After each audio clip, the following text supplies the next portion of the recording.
the reality is there's a lot of people that are vying for this opportunity, and I'm held accountable for this success metric, so I have to find soldiers that can do it. I want to get your opinion on just as a leader. So you talk a lot about leading millennials, right? Yeah. So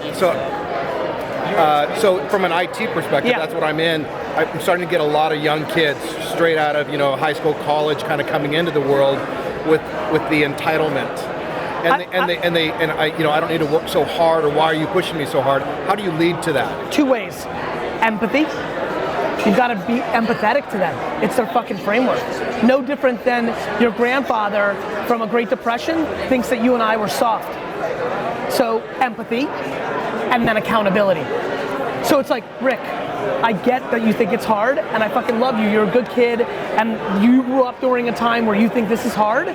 Two things. I love you for it, and I don't think you're a loser kid or soft or an idiot millennial. I respect it, comma, if you don't do this, I'm gonna find somebody who does.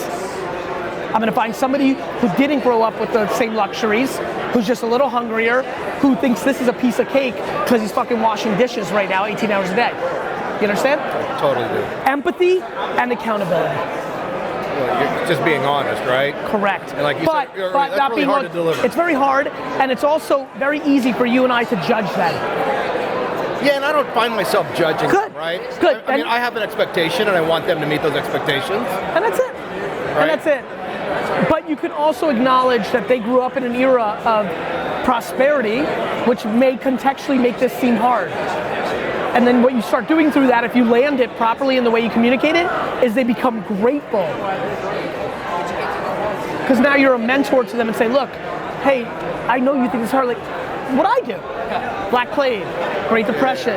Like, once you put things in a context, and then you also talk about, like, look, like, the reality is there's a lot of people that are vying for this opportunity, and I'm held accountable for this success metric, so I have to find soldiers that can do it. All right, fair.